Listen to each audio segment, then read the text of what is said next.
আৰু আদা।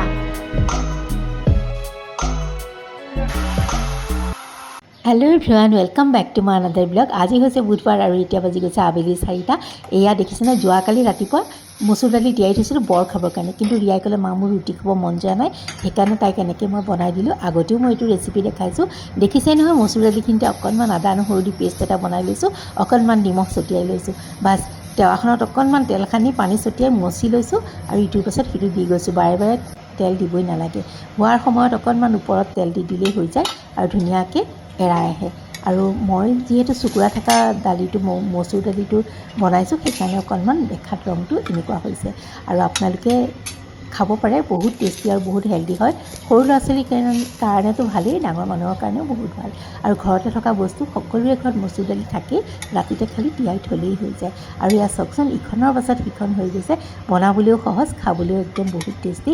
আপোনালোকে যোনে যোনে খোৱা নাই খাই চাব পাৰে। আৰু বলক এতিয়া অকণমান খায়ো চাওঁ।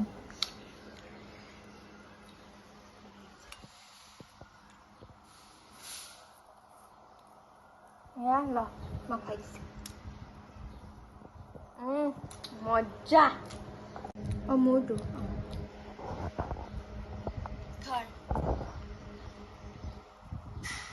মজা। মজা হৈছে। আৰু ব'লক আজিৰ দিনটো মাজলৈ যাওঁ। বাজিল নহয় বেল, গৈ পেলাই দেখোঁ এটা পাৰ্চেল আহিছে। ব'লক বাৰু খুলি পেলাই দেখাই আছোঁ কিনো আহিছে। এইয়া খুলিবলৈ লওঁতে ৰিকিয়ে মাতিলে, মানে ল'ৰাই মাতিলে, মা কিবা এটা ওলাইছে। সেইয়া গৈ পেলাই দেখিলোঁ, কি ওলাইছে জানেনে? এই দুটা দেখিছেনে, মলুৱা দুটা। আমাৰ ইয়াত আকৌ সদায় বান্দৰ নোলায় দেই, কেতিয়াবা কেতিয়াবা জোৰ পৰা আহে, গতিকে অকণমান এনেকৈ ধৰি থৈ দিলোঁ। আৰু ব'লক এতিয়া পাৰ্চেলটো খুলি লওঁ। এয়া দেখিছেই নহয়, এই দুখন এপ্ৰন আহিছিলে। মই ৰিয়াক কৈছিলোঁ দি দিবাচোন, কাপোৰবোৰ বৰ লেতেৰা হয়। আৰু অকণমান দেখাই দিওঁ ৰ'ব। এতিয়াতো মই আছোঁ কিটচেনত, গম পাইছে। কণী বইল দিছোঁ, আলু বইল দিছোঁ, কিবা এটা বনাওঁ বোলক সাধাৰণকৈ। আৰু জাৰা মানে মাংস দিম বুলি ক'লে, চিকেন, গতিকে মই একো বনোৱা নাই, এনেই অকণমান কিবা এটা কৰোঁ, নকৰিলেও বেয়া লাগে যিহেতু। আৰু সেইফালে কণী আৰু আলু বইল হয় মানে, এইফালে আকৌ কিবা এটা বনাওঁ বোলক। চুজি লৈছোঁ এবাটি, সৰু বাতি এটাৰে, আৰু তেনেকেই আচলতে গাখীৰখিনি জুখি নল'লেও হয়, মই 3 বাতি দিছোঁ। অলপ সৰহকৈ গাখীৰ দিলেও কোনো কথা নাই চুজিত। আজি বেলেগ ধৰণে হালোৱা বনাওঁ, একদম ইজি। মই ইজিকৈ হোৱা বস্তুবোৰ বেছি ভাল পাওঁ। আৰু এয়া বেছি সময় পাকঘৰত ৰৈ থাকিবলৈও মন নাযায় যে, ঢাকি পেলাই থৈ দিছোঁ। আৰু তাৰপাছতে এয়া এইটো হৈয়ে গ'ল নহয়, কুকাৰটোত যে দিছিলোঁ আলু আৰু কণীখিনি, সেইখিনি ব'লক ঠিক ঠাক কৰি লওঁ প্ৰথমতে।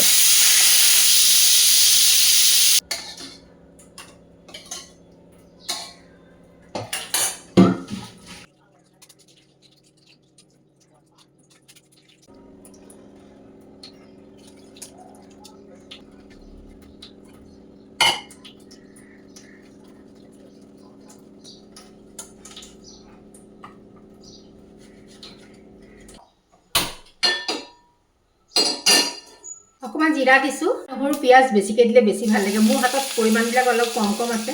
4 ফুটামান নহৰু দিছোঁ, আদা মই দিয়াই নাই। মই পিঁয়াজ আৰু বিলাহী একেলগে কাটি থৈছোঁ, একেলগে দিছোঁ।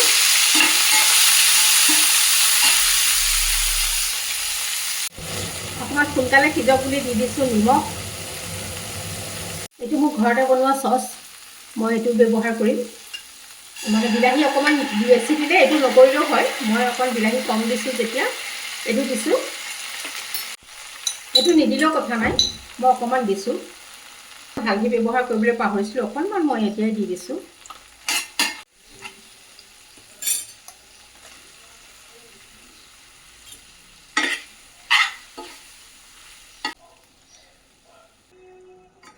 অকণমান বাটাৰ দি দিছোঁ ইয়াতে মই, আৰু একেবাৰে শেষত অকণমান ধনিয়া। মই একো ৰেড চিলি ব্যৱহাৰ কৰা নাই, যাৰ কাৰণে মোৰ পাতল ৰং এটা হৈছে। আপোনালোকে ৰেড চিলি ব্যৱহাৰ কৰিব, ৰঙা বিলাহী ব্যৱহাৰ কৰিব, তেতিয়া বেছি ধুনীয়া হ'ব। আৰু এয়া মোৰ কণীৰ ৰেচিপিটো হৈ গ'ল, খাবলৈ বহুত ভাল লাগে, ট্ৰাই কৰিব পাৰে। আৰু একদম জটপটকৈ হোৱা এটা ৰেচিপি, বহুত টেষ্টি।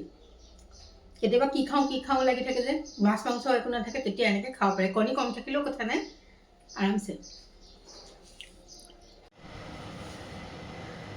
আৰু ব'লক এতিয়া নেক্সট ৰেচিপিটোৰ মাজলৈ যাওঁ। অলপ চেনি কেৰামেল কৰি লৈছোঁ।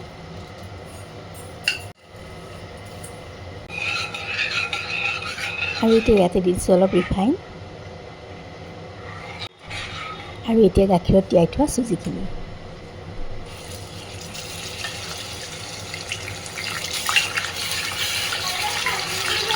যাম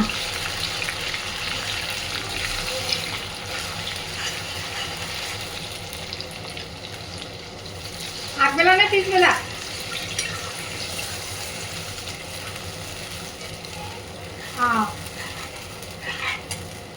আৰু এতিয়া এইখিনি ধুনীয়াকৈ গাখীৰখিনি শুহি নোযোৱালৈকে মই লৰাই থাকিম। আৰু এইফালে লৈছোঁ মই পেন এখনত অকণমান ঘিউত কিচমিচ ভাজি আৰু সেইখিনি একেবাৰে হোৱাৰ সময়ত দি দিছোঁ। আৰু চুজিখিনি একদম দানাদাৰ হৈছে, ধুনীয়া হৈছে, ট্ৰাই কৰিব পাৰে, একদম ইজিলি হৈ যোৱা এটা ৰেচিপি। এয়া চাওক হৈয়ে গ'ল। আৰু ব'লক এতিয়া দুপৰীয়াৰ ভাত সাজো ধুনীয়াকৈ খাই লওঁ।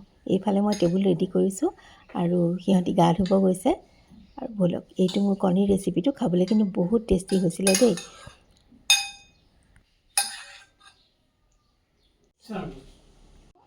আৰু ব'লক এতিয়া অকণমান খায়ো দেখাই দিওঁ।